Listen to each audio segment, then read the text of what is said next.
Baiklah semuanya, terima kasih. Pada hari ini kita akan berdiskusi atau menjelaskan tentang produk branding. Ya, di pertemuan kelima ini. Produk branding. Brand merupakan sebuah elemen penting dari sebuah usaha atau perusahaan. Untuk dapat membangun brand yang baik, maka diperlukan strategi branding yang tepat dan efektif. Ingat ya, tepat dan efektif.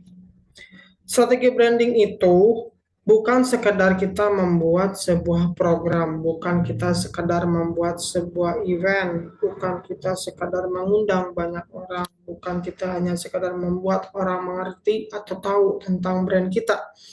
Tapi strategi branding adalah harus tepat dan efektif. Artinya, sesuai dengan segmentasi kita, sesuai dengan produk kita, sesuai dengan segmentasi pasar kita, sesuai dengan keinginan publik dari perusahaan kita. Karena brand merupakan sebuah janji. Brand merupakan sebuah janji perusahaan terhadap konsumennya. Ya. Proses branding wajib dilakukan oleh perusahaan jika ingin usahanya bertahan dan dapat bersaing di pasaran. Nah, kegiatan branding itu memang sangat wajib dilakukan agar konsumen atau produsen terus menggunakan produk kita, ya. Dan kita juga agar tidak kalah dari kompetitor kita, karena kompetitor kita akan terus melakukan branding juga. Nah, branding inilah harus terus dilakukan oleh perusahaan kita, atau bisnis kita, atau usaha yang kita lakukan, agar kita bisa terus hidup di pasaran, agar kita tidak tergerus oleh perusahaan lain, dan agar kita tetap bertahan di dunia bisnis, di dunia usaha, dan di dunia lembaga. Ya, kemudian proses branding ini mencakup perancangan identitas perusahaan yang jelas dan sesuai dengan image dan visi misi perusahaan hingga media dan strategi promosi yang tepat untuk dapat menjangkau dan menarik perhatian halayak target sasaran serta dapat menimbulkan brand awareness di benak masyarakat. Jadi strategi branding itu merupakan sebuah proses, proses untuk merancang identitas perusahaan kita, ya, proses. Jadi tidak serta merta itu terjadi, tidak serta merta orang mengetahui brand kita. Itu ada prosesnya, proses yang harus kita sesuaikan dan kita lakukan terus menerus, pelan pelan, terus menerus sesuai dengan segmentasi kita, sesuai dengan segmentasi pasar kita, sesuai dengan kebutuhan kita, sesuai dengan kebutuhan konsumen kita. Terus pelan-pelan kita lakukan dengan berbagai tools yang menggapai publik kita. Ya, terus dilakukan. Terus dilakukan pelan-pelan. Jadi tidak serta-merta brand itu ada. Contoh aja, ini contoh ya. Contoh brand Samsung misalnya. Nah, brand Samsung ini kan nggak serta-merta dikenal dunia. Ya, tidak serta-merta, oh orang tahu Samsung, enggak. Ada yang mereka lakukan. Contoh lagi, brand Honda misalnya. Brand Honda kan tidak serta-merta, oh dikenal dunia langsung itu Honda otomotif, enggak. Tidak serta-merta. Nah, mereka pasti melakukan proses-proses branding. Pelan-pelan mereka melakukannya demi kepentingan produsennya. Kenapa sih produsen membutuhkan branding sebenarnya? Sebenarnya branding itu buat produsennya. Karena apa?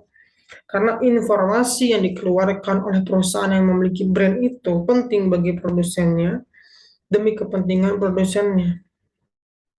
Karena yang membutuhkan itu mereka. Nah, perusahaan harusnya bisa memberikan apa yang dibutuhkan oleh konsumen atau produsennya. Ya, konsumen yang memberikan itu dan memberikan citra positif, positif pada perusahaannya, pada lembaganya, pada organisasinya. Ya, jadi biar semuanya jelas bahwa branding itu bukan hal yang dilakukan sangat mudah, tidak sulit karena mungkin segmentasi yang direncanakan di strategi yang diciptakan oleh sebuah PR atau seorang PR di perusahaan tertentu itu salah segmentasinya. Ya, dia tidak melakukan riset pasar dengan baik sehingga segmentasinya jadi salah, prosesnya jadi salah, akhirnya memberatkan proses branding itu. Jangankan mencapai brand awareness, bahkan yang ada publik dari perusahaan tersebut tidak mengetahui tentang brand tersebut, tidak mengetahui makna dari brand tersebut, tidak mengetahui kepentingan dari brand tersebut, sehingga mereka tidak menganggap penting pada brand tersebut. Ya, bahkan mungkin ada beberapa brand yang menyinggung produk lain, itu nggak boleh. Ya, di Indonesia tidak dibenarkan untuk berada di atas tapi menjatuhkan produk lain, nggak boleh. Gunakan proses-proses yang lain. Gunakan tools-tools yang bisa diterima oleh publik dengan cara yang baik, dengan tanpa melanggar berbagai etika yang telah ada di Indonesia. Ya, brand kita harus memiliki nama, nama bagi kita dan makna bagi konsumen kita. Nah, proses branding ini ya yang harus kita buat terus-menerus demi kepentingan brand kita agar tercapainya brand awareness. Ya, dari mana yang paling mudah? Pertama, kalau kita produknya adalah produk brand, ya bukan jasa, produk makanan misalnya. Kita harus memberikan apa yang dibutuhkan publik. Apa sih yang dibutuhkan publik dari makanan? Pertama, higienis, kualitas bahan, ya. Kemudian lagi packaging, harga, price ya, harganya gimana. Nah, contoh dari empat komponen ini saja, kita harus bisa memenangkan itu di publik. Misalnya, bahan baku kita, bahan bakunya yang fresh, segar, langsung. Hmm. Makanya kalau kalian lihat di beberapa ikan kan pasti sering tuh yang melihat bahan baku dari susu yang segar. Apa? Susu ultra misalnya. Atau beer brand. Ya, susu murni. Nah, untuk mendapatkan apa? Mendapatkan sebuah citra, dia menggunakan produk mereka menggunakan bahan-bahan yang segar, fresh, langsung. Kemudian packaging, ya atau kualitas bahan nih. Ya, kualitas bahannya bagaimana nih? Bersih tidak? Aman tidak gitu bagi publik? Atau kalau di Indonesia halal tidak gitu? Bagaimana caranya agar itu dipercaya publik? Pertama, ada BPOM. Ya, mereka mendaftarkan produknya ke BPOM, keluarlah suratnya itu membuktikan bahwa produk makanan mereka aman. Kemudian apa lagi? Kemudian mereka mendaftarkan produk mereka kepada MUI, membuat sertifikat halal. Aman tuh di Indonesia tuh. Ya, jadi itu yang harus dilakukan agar brand kita itu menjadi dikenal, dipercaya oleh publik. Ya, contohnya itu tadi ya. Oke, sisanya nanti kita diskusikan di kelas. Oke, lanjut. Brand membutuhkan perjalanan perjalanan yang sangat panjang agar bisa berkembang untuk membuat persepsi, penilaian, dan kepuasan konsumen terhadap pelayanan yang berkaitan dengan brand tersebut. Persepsi, penilaian, dan kepuasan konsumen. Persepsi dulu deh kita bahas.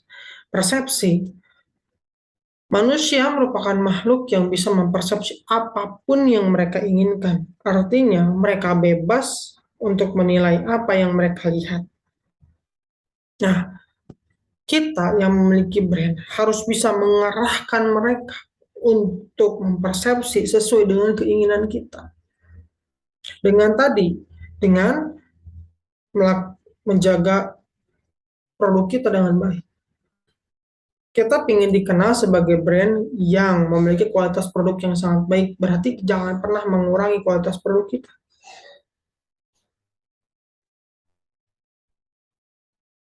Ya. Kemudian kita ingin dikenal sebagai produk yang higienis, artinya jangan pernah mengurangi kualitas kebersihan dari produk kita. Baik dari mana? Baik dari ketika di pabrik itu harus bersih. Ya, sampai ke tangan konsumen harus bersih juga. Jagalah kebersihan produk kita. Kita ingin dikenal sebagai brand-brand yang memiliki empati yang sangat tinggi terhadap dunia kesehatan. Misalnya kalau kita produk kesehatan, ya lakukan jasa-jasa kesehatan yang bisa diterima oleh masyarakat, yang dibutuhkan oleh mereka dengan menggunakan produk kita, agar masyarakat atau konsumen atau publik bisa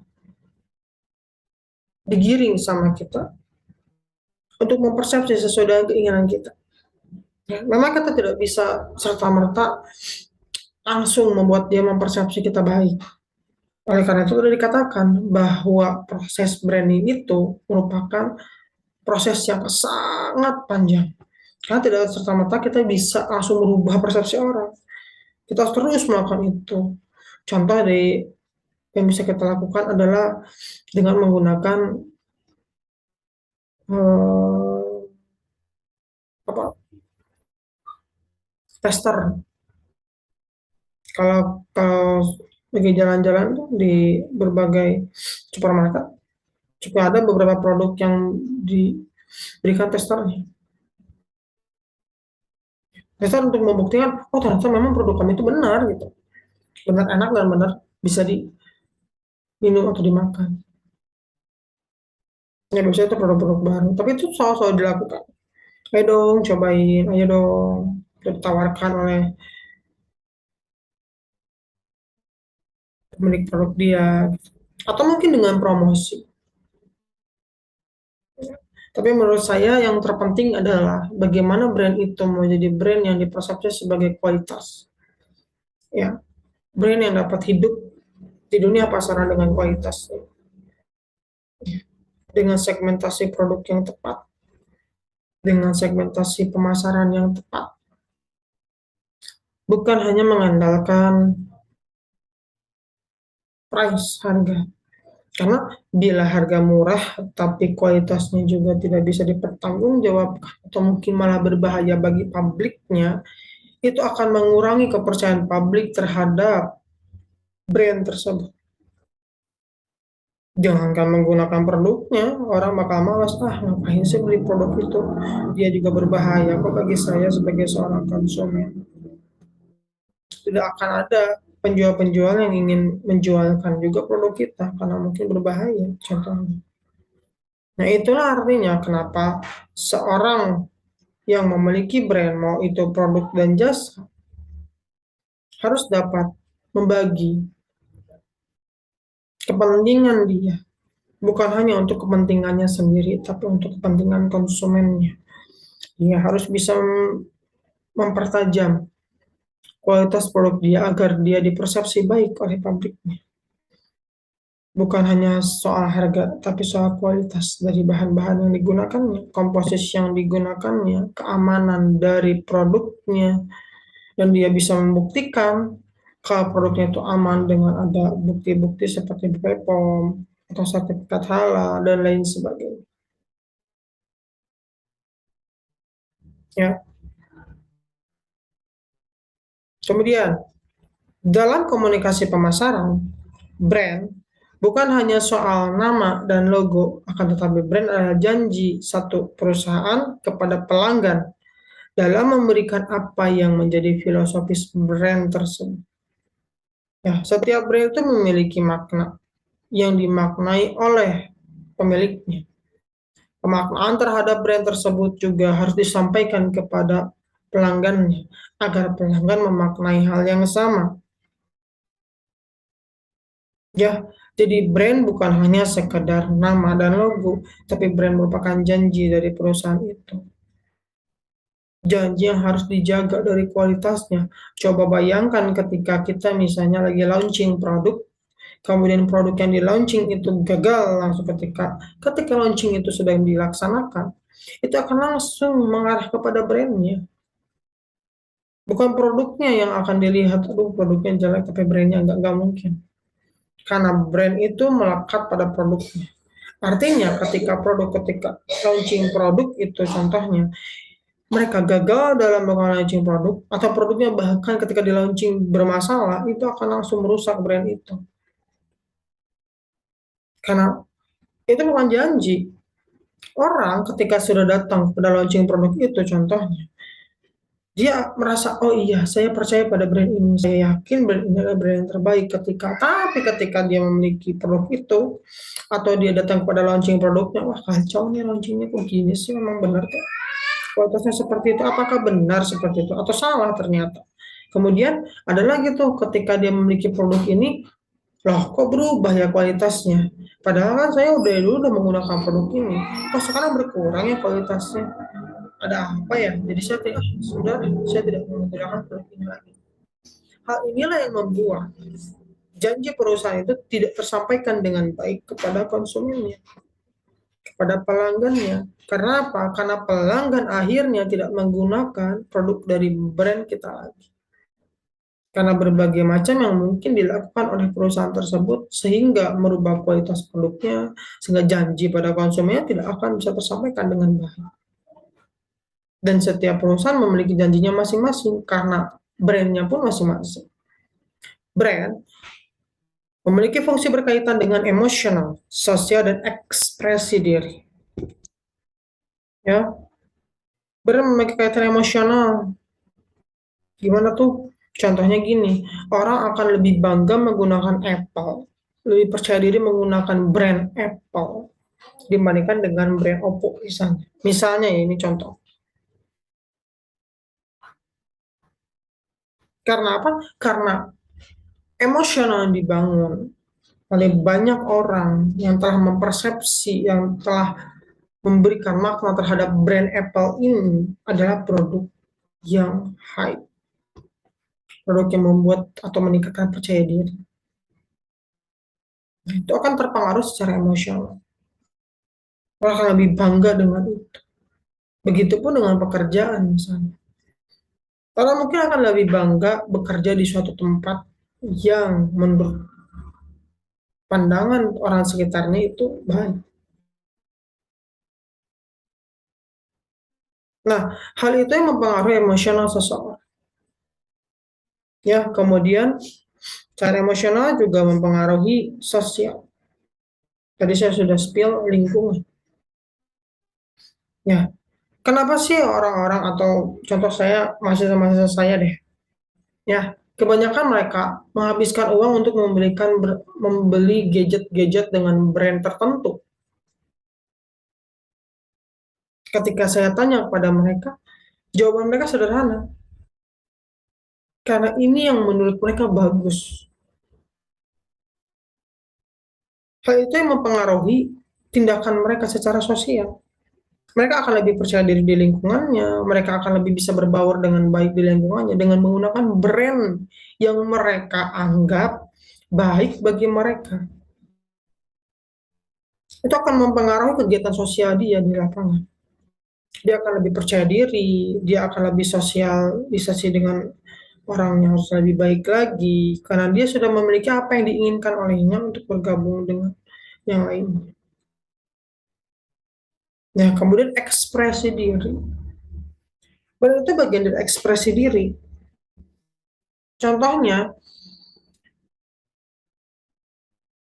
kita menggunakan brand tertentu karena kita ingin mengekspresikan apa yang kita inginkan agar dilihat oleh orang lain. Nah, kebanyakan orang sebenarnya secara sadar ataupun tidak sadar, dia menggunakan item-item brand, produk-produk tertentu untuk memaksimalkan ekspresi dirinya terhadap sesuatu. Ya, misalnya menggunakan sepatu brand tersebut. tertentu, baju brand tertentu, kalung brand tertentu, atau jam brand tertentu, untuk mengekspresikan dirinya kepada publiknya, ya, kepada publiknya, karena setiap personal, setiap individu juga punya publik sendiri-sendiri. Dia sebagai konsumen atau pelanggan dari sebuah perusahaan brand, dia mengekspresikan dirinya melalui brand tersebut. Artinya bahwa setiap perusahaan atau setiap brand itu harus benar-benar menjaga brandnya tersebut agar tidak mengecewakan pelanggan dan konsumennya, karena itu bagian ekspresi diri dari konsumennya. Kalau sampai ekspresi atau konsumennya kecewa terhadap produk yang digunakannya, itu pasti akan merusak brand dari perusahaan tersebut atau lembaga tersebut atau organisasi tersebut. Ya, Jod, produk branding atau branding produk adalah simbol atau desain yang memberikan produk identitas yang berbeda di pasaran. Ya, jadi produk brand itu pembeda agar bisa membedakan produk kita dengan produk yang lain. Ya, branding produk dapat dengan mudah dilihat di toko atau supermarket di mana produk diberi merek unik dengan berbagai warna, desain, dan lain-lain. Ada beberapa elemen penting yang menentukan branding produk, antara lain logo, desain, nama, deskripsi, kemasan, dan pesan. Semua bagian ini bergabung untuk terhubung dengan konsumen secara emosional. Ya, terkadang sebenarnya kenapa brand atau packaging kita contohnya itu berubah? Loh kok contohnya yang saya lihat kan Susu Ultra ya. Susu Ultra kok berubah-ubah sih? Bukan berubah-ubah, tapi mereka mengikuti keinginan konsumen. Berubah sesuai dengan perkembangan zamannya. Sehingga packagingnya juga berubah-ubah. Karena menyesuaikan dengan emosional pelanggan atau konsumen. Oke, manfaat produk branding. Merek produk diposisikan atau produk branding diposisikan dan diarahkan secara unik pada suatu segmen. Ya, jadi produk branding itu selalu diarahkan secara unik pada segmentasi pasarnya, pada segmentasi produknya, atau pada segmentasi perusahaannya, atau segmentasi brandnya. Ya, branding produk memungkinkan suatu merek memperoleh identitasnya. Ya, branding produk memungkinkan perusahaan untuk menjelajahi area aktivitas yang tidak terkait dengan konsumennya. Dalam publik itu ada publik yang langsung terikat terhadap brand kita dan tidak terikat terhadap brand kita. Sebenarnya dari branding ini yang akan kita arahkan lebih utama itu selain dari yang sudah terikat pada brand kita, konsumen terikat, dan juga pada konsumen atau pelanggan yang tidak terikat pada brand kita agar terikat pada brand kita.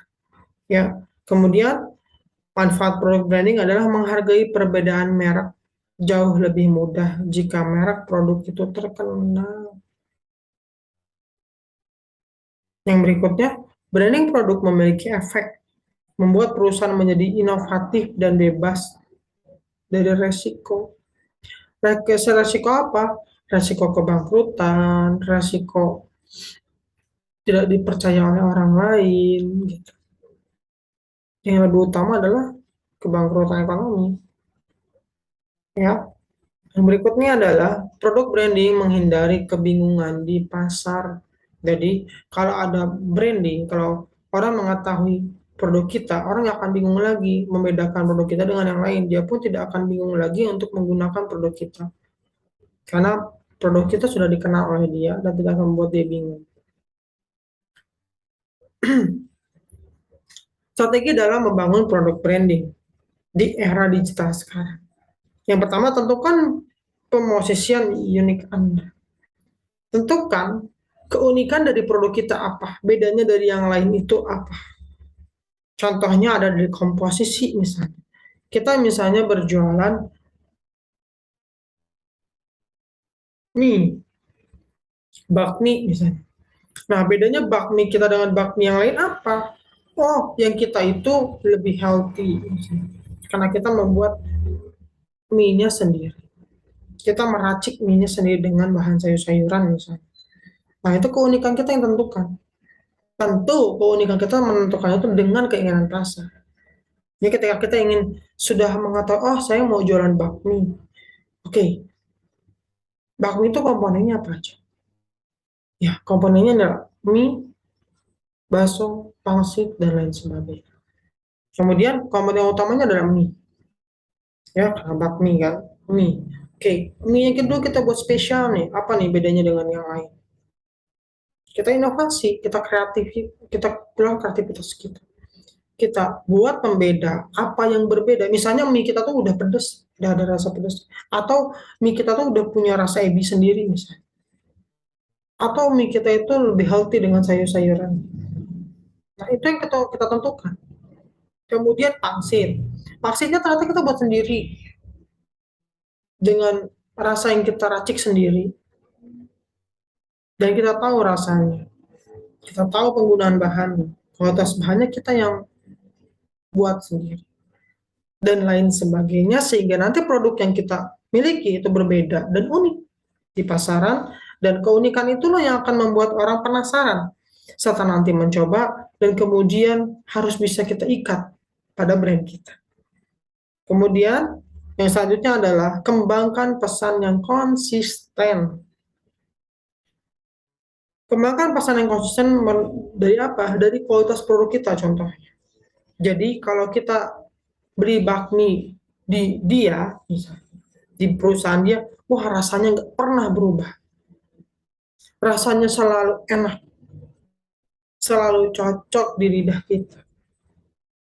Kita tidak, di perusahaan tersebut tidak mengurangi kualitas bahannya sama sekali. Ya, jadi si produsen atau pelanggan akan terus-terusan memilih brand kita. Karena kita konsisten. Jadi pesan yang disampaikan bukan hanya dari iklan dan publicity atau brosur dan lain sebagainya. Tapi pesan yang disampaikan pesan dari brand itu. Contohnya dari menjaga kualitas bahannya, jadi dari menjaga kualitas produknya, dari menjaga nilai-nilai higienisnya dan lain sebagainya. Contohnya bakmi. Ya, ketiga adalah ciptakan identitas visual yang kuat. Ya, harus menarik. Kayak tadi kan, oh bakmi di saya itu warnanya hijau karena menggunakan sayuran. Tuh udah berbeda dengan bakmi yang lain yang warnanya kuning misalnya karena dia minyak rata-rata warna kuning kan. Ini warna hijau. Jadi orang udah tahu, oh kalau bakmi hijau itu pasti punya dia brandnya. Oh kalau bakminya warna merah pasti punya dia brand. Nah itu gunakan identitas visual yang kuat pada produk kita. Itulah kenapa setiap produk itu pasti berubah-ubah.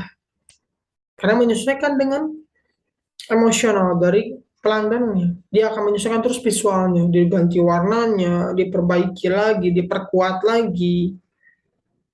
Ya, kalau bakmi tadi, ya jelas visualnya, oh berbeda nih. Ya, berbeda bakmi kita karena warna mie juga sudah hijau, berbeda banget dengan yang lain. Jadi identitas visualnya sudah dapat. Contohnya seperti itu. Kemudian kenali audiens Anda. Kenali konsumen Anda, kenali produsen Anda, jangan pernah egois terhadap apa yang Anda nilai baik, karena belum tentu konsumen menilai itu baik. Mintalah testimoni. Jangan egois. Kalau misalnya kalian mau berkembang, tanya pada konsumen kalian. Gimana ya produk saya? Enak tidak? Ada yang kurang tidak ya? Kalau ada yang kurang, kasih tahu kami. Agar kami bisa memperbaiki itu jadi lebih baik lagi. Ya, jangan menganggap apa yang Anda pandang baik itu baik bagi Anda sendiri, apalagi terhadap produk Anda.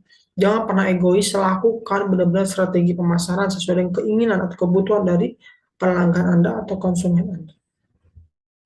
Contohnya gini, ke tukang nasi goreng di tempat saya, Dia selalu menyesuaikan dengan keinginan dari produknya. Padahal dia nggak punya daftar menu. Dia hanya nasi goreng sederhana aja sama mie dan kue tiaw. Cuman itu. Tapi ketika produsennya atau pelanggannya, atau pelanggan dan konsumennya minta misalnya, minta nasi goreng tapi pedas manis ya. Padahal di menunya nggak ada pedas manis. Tapi dia menyesuaikan, oke, disesuaikan.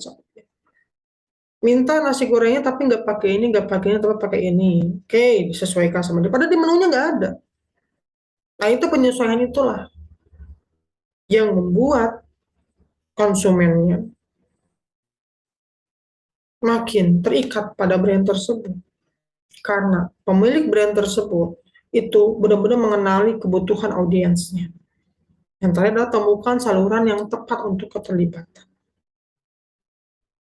Temukan saluran yang tepat sesuai dengan segmentasi dari konsumen kita. Misalnya konsumen kita anak remaja yang gunakan tools-tools yang biasa digunakan remaja, misalnya Instagram, Twitter, ya TikTok sekarang itu kan. Apapun yang digunakan tools oleh mereka, gunakan itu. Makanya strategi pemasaran dalam strategi branding juga dilakukan segmentasi, riset segmentasi untuk menyesuaikan. Oke, produk kita ini digunakan lebih banyak oleh remaja, artinya kita pertajam tools-tools yang digunakan oleh mereka. Kita buat publicity, iklan, segala macam berhubungan dengan produk kita untuk membangun brand awareness pada mereka lewat tools yang mereka gunakan. Oke, ya, ingat, dalam menyusun konsep branding, kita harus bisa membuat brand kita sebagai aset perusahaan. Kita harus dapat membangun brand kita jauh lebih baik dan menjaga ekuitas brand kita. Kemudian mempertahankan brand kita di mata konsumen kita. Ya, terima kasih. Baik, terima kasih semuanya. Kurang lebihnya saya mohon maaf. Ya, jika ada yang tutur kata yang salah, kurang berkenan, saya mohon maaf. Tidak ada niat untuk menghina produk yang lain atau produk tertentu. Semua yang saya sampaikan di sini adalah bagian dari perkuliahan dan hanya untuk contoh perkuliahan. Terima kasih yang telah menonton. Semoga bermanfaat. Assalamualaikum warahmatullahi wabarakatuh.